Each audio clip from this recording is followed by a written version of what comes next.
I'm Alex Mozed, and welcome to Winner Take All, where we talk about the constant battle between large tech monopolies and traditional incumbents. We're going to ease into things today. We're gonna wade into some more hot water.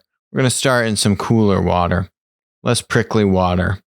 That means we're starting with Microsoft. You've heard about their acquisition of Bethesda, this video game studio. So Microsoft did this acquisition, multi-billion-dollar acquisition. They create Doom and other popular games. This is what we call a marquee strategy. We've seen the strategy deployed in many instances. What you do is you lock down a highly sought after part of either demand or supply. Many times it's on the supply side. So they're locking down a strong supply side asset. This game developer studio. We saw them do this with with Halo and other games in the past that Microsoft has made exclusive to their platform. This is a tried and true strategy for them. They use their balance sheet. They spend a bunch of money. What was interesting, though, with the acquisition was Satya, CEO of Microsoft, said that they would still honor the commitments that Bethesda had made with PlayStation. So why this is all happening now is PlayStation and Xbox are coming out with their next generation consoles. Xbox is investing a lot in a pure, entirely subscription-based offering. So you can get the hardware subscription, you can do the Game Pass, and get access to like 100 different games for free if you pay a monthly subscription fee between $5 to $15 a month. And if you want to get a new Xbox, you'll pay up to $35 a month and you'll get a new Xbox and the game package and the whole deal, right? Awesome. So Microsoft's going all in on this subscription strategy concept. So to do that, they their video game release schedule for the fall was kind of light. I think the Halo, reboot was delayed. And so their production schedule, their release schedule is lacking a little bit. And boom, they come out of the gates heavy with this acquisition. Weird thing though is this video game company had made commitments to PlayStation to give them preferred access to a couple titles that they were releasing to PlayStation. Microsoft is still honoring those deals. Kind of peculiar. But obviously, if they were to break their contractual agreements with PlayStation, that would severely hurt the impact of their investment on this business that they just spent billions of dollars for. So, it's not always just boom, buy the thing. And, I've just bought a business for billions and billions of dollars. And that business was valued on income coming from PlayStation. This is going to need to be, the impact of this is really a much longer term thing. Although they do have a somewhat soft video game scheduled to release at launch. Hopefully this will make an impact on the gamers to say, oh, well, over time, Doom and other games, well, Xbox is going to get better access to those or priority features or whatever it is. They're going to get like favored nation status on Xbox versus not so much on PlayStation. Oh, I remember now, like Legends of Morrowind, I think is the big game, which I used to play way back in the day. The interesting thing with this with this push is, let's look at Fortnite, right? Fortnite did $1.8 billion in revenue in 2019. Fortnite is free. Game is completely free.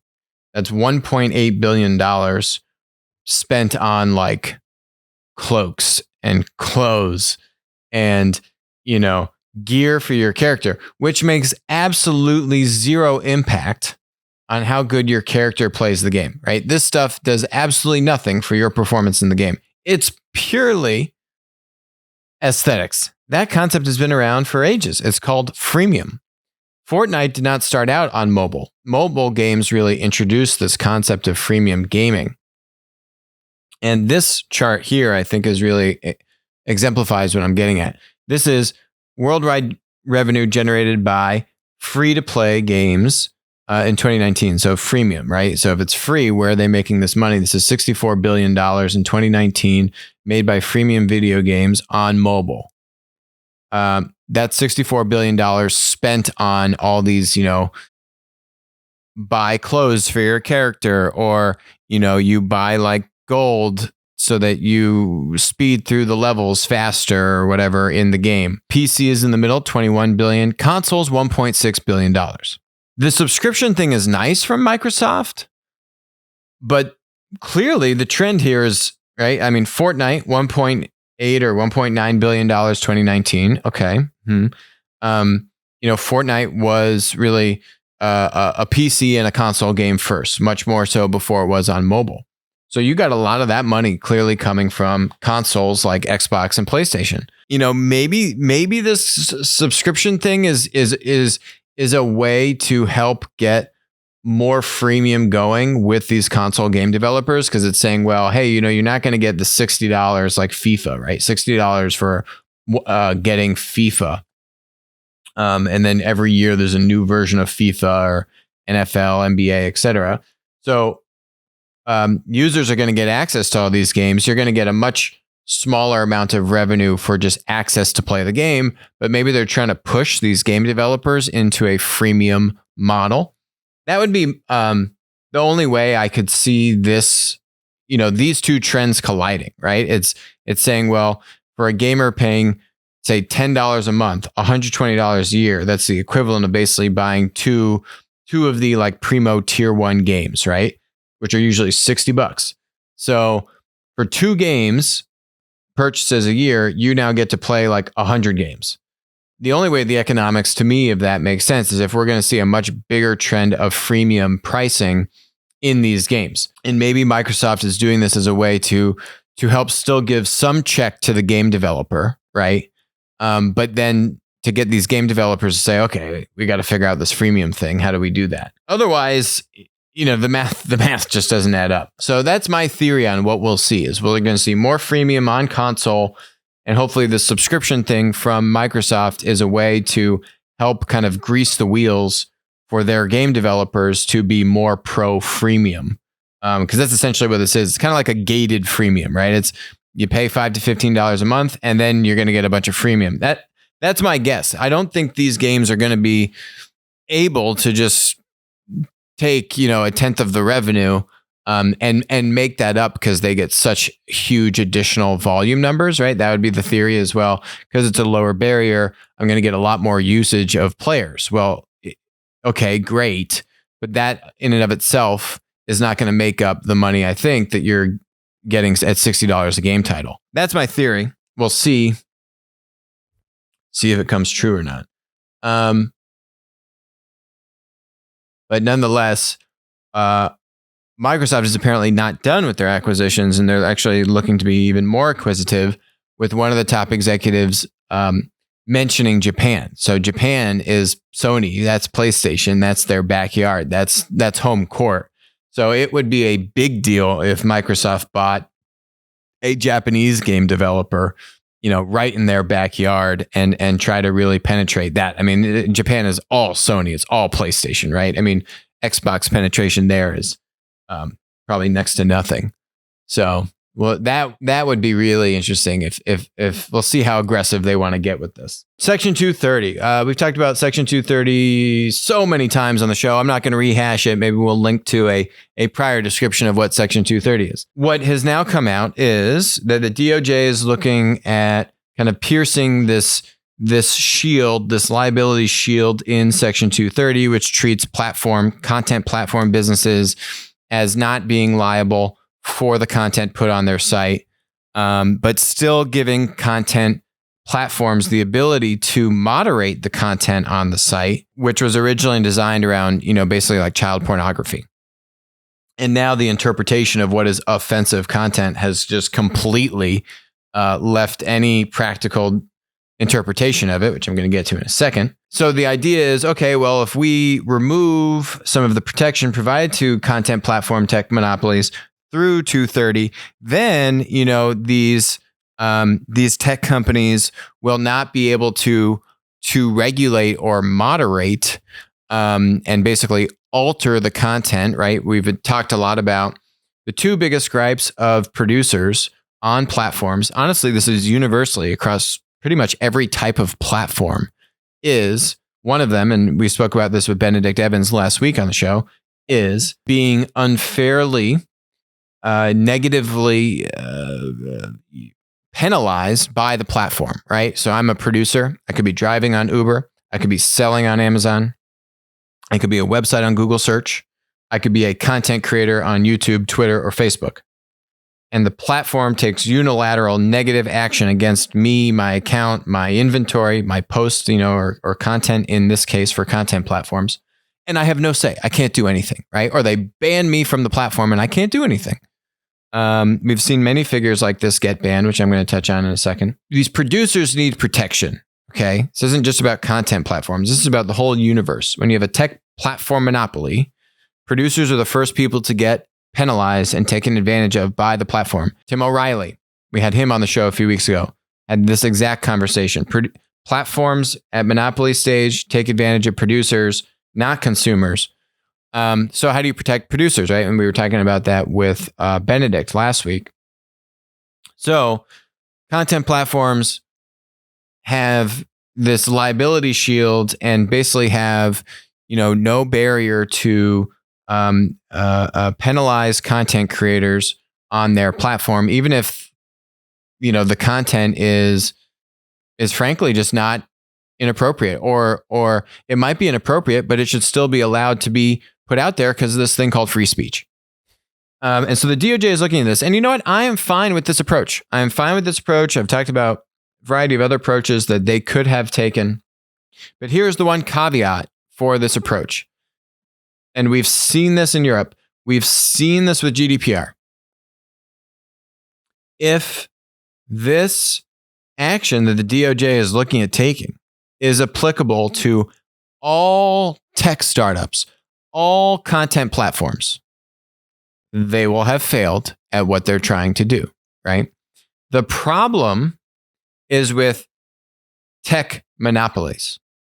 The book, right here. What's the name? Modern Monopolies.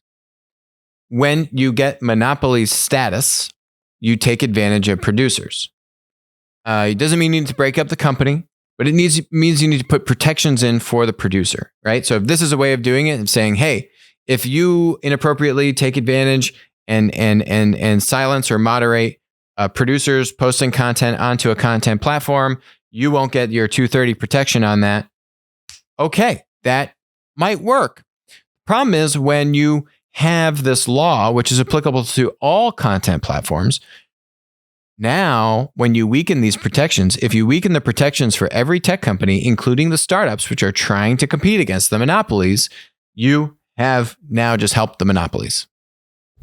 The single thing that you were trying to correct, which is monopoly power, you have now just enabled. And we saw this with GDPR because GDPR came out and said, oh, here are all these privacy restrictions with tech monopolies. Everyone, you're just taking advantage of everyone's data. We need to protect everyone's data. GDPR. Well, GDPR was applied to not just every tech company, but every business in Europe. And GDPR is an absolute nightmare. Why is GDPR an absolute nightmare? Because GDPR put all these rules and fines and penalties in place about how to protect consumer information and data. And guess who has the best technology and the best tools and data to comply with that law? The tech monopolies. And guess who doesn't?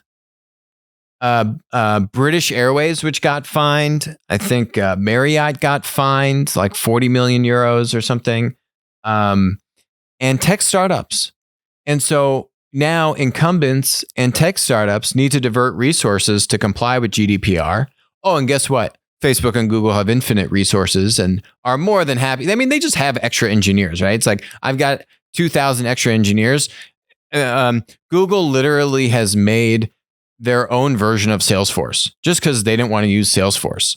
It's not even public. You can't use it. It's not even part of like Google Cloud Apps, capability. It's just their own CRM that they custom built. And they've got like an extra 1,000 engineers. So they had to give them stuff and they didn't want Salesforce to have their data on who they're selling to. So they made their own Salesforce. These companies just have, like an extra 1,000 engineers. and they got to give them stuff to do. So great, we got these GDPR regs. Okay, let me take like 50 engineers that were working on our own version of Salesforce and have them comply with GDPR. Meanwhile, everyone else that actually has somewhat finite resources, like literally every other company besides the tech monopolies, just now had to divert resources away from their product roadmap, whatever other stuff they were working on. And that severely hampers their ability to innovate and compete with, guess who? Tech monopolies. Okay, see my point here? This action by the DOJ could be good if they limit it to tech monopolies, right? If this is a carve out, if they're saying, hey, 230 is not going to provide full protection to Facebook and Google and, I actually think Twitter doesn't have monopoly status. So I would just go as far as Facebook and Google if I was being, conservative, and not too liberal with my, definition of who is a monopoly. But let's just say Facebook and Google. If this applies just to Facebook and Google, wonderful. You've won. Job well done. This will help. This will help protect producers. It will. If this now applies to every tech company that has a content platform business model, you've now done way more damage than good. It's not even close how much damage you've done. Now, every tech startup that's trying to do a content platform, you just killed off their whole business. Now investors are going to be so much more nervous to want to invest in that business because now they could all get sued and lose their investment. Now the product engineers and the product managers, now they just have to divert all these resources to like content curation and moderation when they're just trying to get scale or monetization going, right? And by the way, like Facebook and Google could probably go fund lawsuits through some, snake hole third party, nonprofits or something to just go and sue all these smaller competitors. And here's like $500 million. Just go sue our smaller competitors, right? Like wonderful. Best use of money they could do with $500 million. That stuff will happen. Unless you limit what this is applicable to. Point in case, GDPR, post-GDPR, Google and Facebook have a larger share of digital advertising in Europe than pre-GDPR. Why? Again, same thing. Facebook and Google had the best technology tools and data to comply with GDPR, which meant that more of the advertisers not wanting to violate GDPR gave their money to Facebook and Google. I'm not making it up. I literally can't make it up. I've been talking about this for over a year now. That is the caveat. That is the slippery slope here. This needs to be specific to tech monopolies. Can't make that point enough.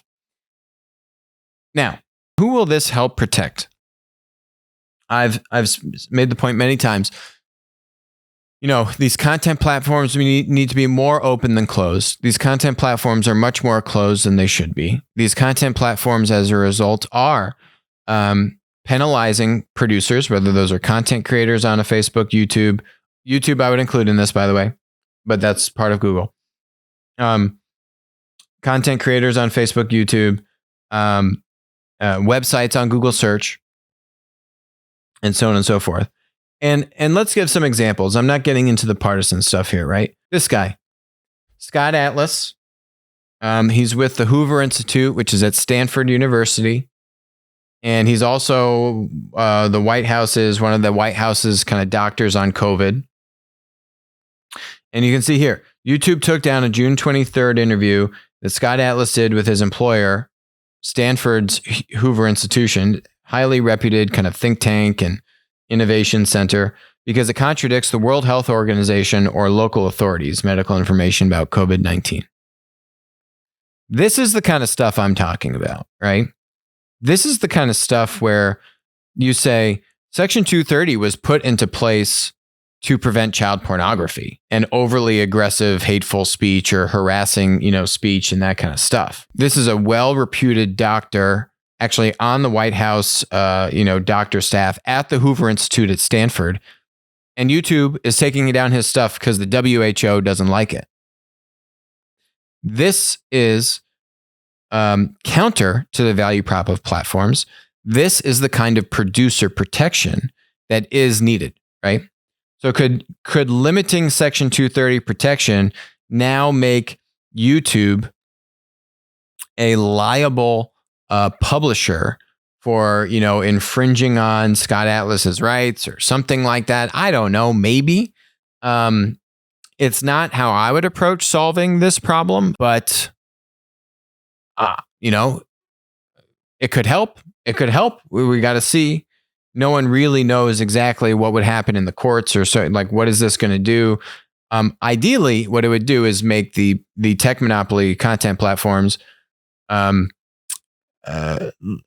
take down less stuff and be less penalizing to content creators, right? To be more open as opposed to more closed. Ideally, that would be the outcome if you limit this Section 230 dilution to tech monopolies, right? This is a good example. Another good example is this lady, the Chinese virologist, Dr. Li Mingyan, who escaped out of Hong Kong. God forbid, I don't know what happened to her family, poor thing. Escaped out of Hong Kong, was working in the virology labs in China and Hong Kong, was working with the top COVID experts in Asia. And this stuff, her content, her interviews have been heavily censored. Her Twitter profile has been banned off of Twitter because, this runs counter to what's appropriate. I mean, it's a joke. No one even understands really what's going on with COVID.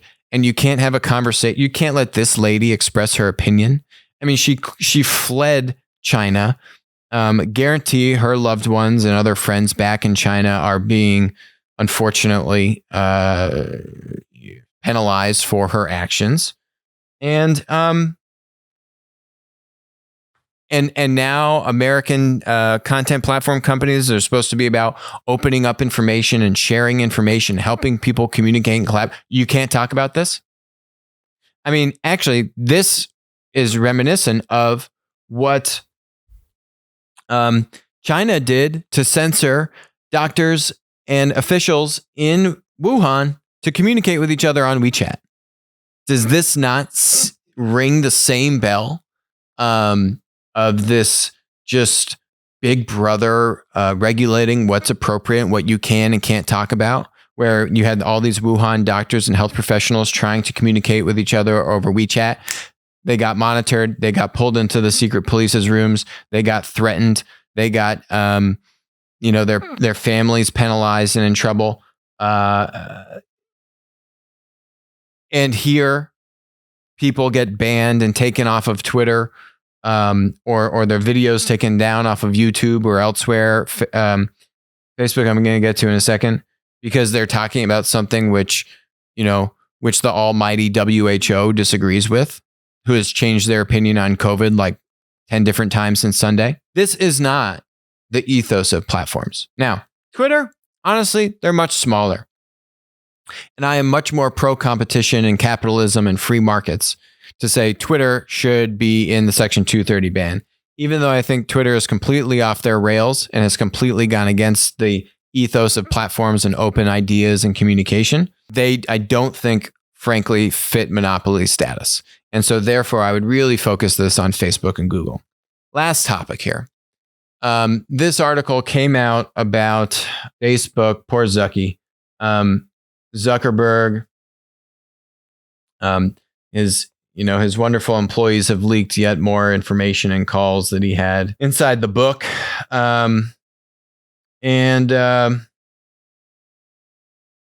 This is good.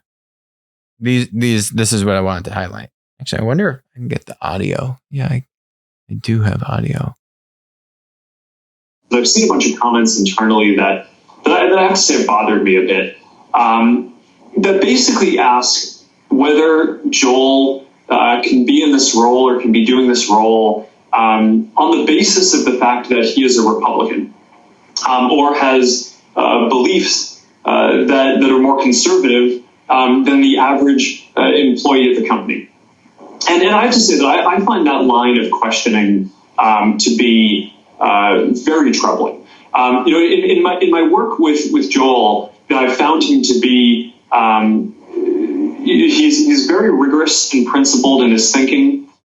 So this guy is like their head of public policy, and I guess he used to work for Bush many years ago.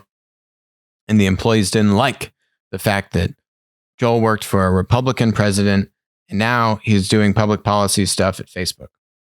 Here, Verge says the controversy over Kaplan highlighted a growing and seemingly intractable gap within Facebook between the values of its more progressive workforce and those of its user base at large. One of the things that we talk about a little bit less inside the company is that there are also the population out there in the community we serve tends to be, on average, ideologically, a little bit more conservative than our employee base.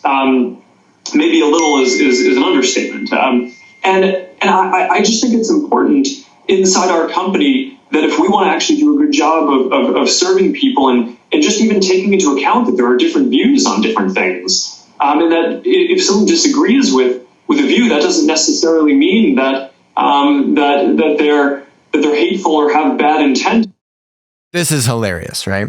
Because what you've heard in the media is that Facebook is pro-conservatives. And my position on Facebook, just like Google, is they censor too much information, right? And I just gave you an example of completely nonpartisan examples, health, COVID-related things, right? Nothing they're saying in those statements is telling people that COVID is cured, like the Brazilian president. I still think that should have been published. But COVID is cured, it's fine. You can go outside and it's fine. That's not what either of those examples, Scott Atlas or the Chinese virologists, are saying. If they were wrong, is not putting people's health at risk. It's just that those comments by them say the origins of COVID and whether it came from a wet market because of bats or a Chinese lab, which the Chinese lab was like 20 kilometers outside of the wet market. I'll let you connect the dots. I know exactly where I stand on this.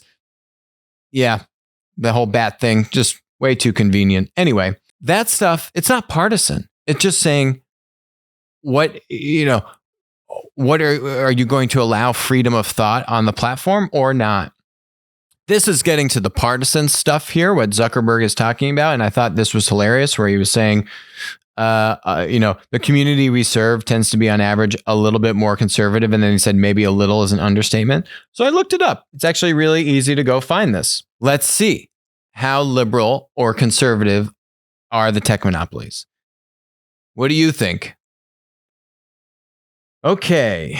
So by looking at employee donations, what time period is this? This article came out in July 2020. And they looked at employee donations, I guess, over a recent time period here. So Netflix is 98% to Democrat. NVIDIA, Adobe is 93% Democrat. IBM is 90% Democrat. Salesforce is 89% Democrat. Google is 88% Democrat. Microsoft, 85% Democrat. Apple, 84% Democrat. PayPal, 84%. Amazon, 77%. Facebook, 77%. And there's other ones on here. I'm just highlighting the platforms on here. Popular vote was 48% Democrat, 46% Republican. Much closer than 77-23, which is where Facebook is clocking in at. And you ask yourself, well, how has this been going in the past few years? Has it gotten better or worse? So in 2016, this article from Newsweek, this is on July 4th also. In 2016, 68% of donations from workers at the largest U.S. tech companies went to Democrat members. That number increased to 79% during 2018 midterms and now is at 84% in the year of 2020. So it's been getting worse. Why has it been getting worse? I don't know if just more donations have been going or, conservatives have been hired less or have been pushed out. But I don't know. That's a 16-point differential in the other direction, towards the more liberal direction as opposed to the more balanced direction. So clearly there is a lot of partisanship inside of these tech monopolies. And so clearly when you hear the rhetoric that Facebook is pro-conservatives, where do you think that sentiment comes from? It comes from the 77% of Democrat donors inside of Facebook who want to regulate conservative voices more on social media, who don't like the fact that this VP of public policy used to work with President Bush. So, if anything, Facebook needs to do less censorship, whether it's on partisan political posts or posts in general, like the health posts I'm highlighting here around COVID, the origins of COVID, which, you know what? We don't know the answer to. And if no one can ask the hard questions about where it came from, how are we ever going to get to the bottom of where it came from? If we just go with the story that came out of China, literally like a week after the thing was identified, oh, it's from bats. And everyone just says, oh, well, it's from bats. And China said it's from bats. And the WHO said it's from bats. And Twitter doesn't allow, and YouTube doesn't allow, and Facebook doesn't allow anyone to post anything otherwise. What's the point? What's the point of having the content platforms? If that's the case, yeah, get rid of them and start all over. Hopefully the Section 230 stuff, if limited to the tech monopolies, Twitter's gone. That's not a tech monopoly, and they're too far gone anyway. Funny, the Twitter stuff wasn't in those articles, but we'll see. The last thing here, which I thought was pretty funny on this leaked thing from Zucky, was this. I want to make sure that people here recognize that the majority of the negative sentiment that we have faced, in measured by write-ins from our community, is actually generally coming from more conservative-leaning folks who are concerned about censorship. You see that? It's not Facebook's users that are saying, hey, Facebook, you're too pro-conservative. It's the employees that are saying, Facebook, we're too pro-conservative. It's the partisan employees at Facebook that are complaining about executives being conservative, and are complaining about them not silencing and regulating conservative posts more. I try not to get into the politics stuff, but the data is very clear, and you're hearing it from the mouth of the founder and CEO of, what the media wants you to think versus what the community is actually saying. So, it's really interesting. I give credit to Zuckerberg because Zuckerberg's not a conservative. I don't know his political affiliation, but at least out of all the tech CEOs, tech monopoly CEOs, he has taken the stand the best. Now, as I will say, Facebook has more work to do to be more open, but all things considered, compared to how the rest of the tech CEOs have acted in terms of wanting to have a more neutral environment amongst their ecosystem and how they police, producers, certainly amongst the content platforms that are here, they've clearly been the most open of the dominant content platforms, monopolies, right? That's for sure. It's very easy to point that out. But, frankly, I think we're too hung up on trying to regulate everything and control how people think. I think a lot of it just goes back to, Americans are smart. They can make up their own mind.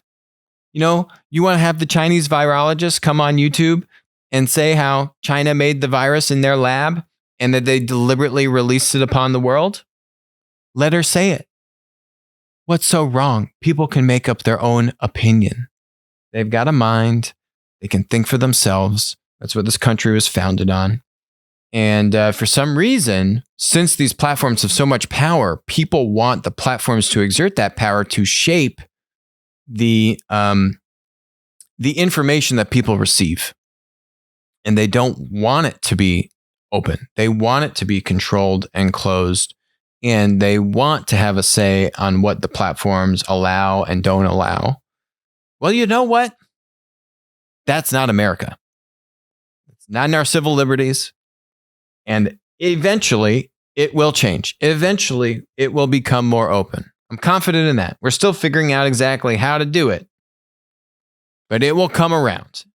Things are getting crazy because of the elections, but it will come around to be more open. I believe that. And the ones that do, the platforms that do embrace a more open environment will benefit.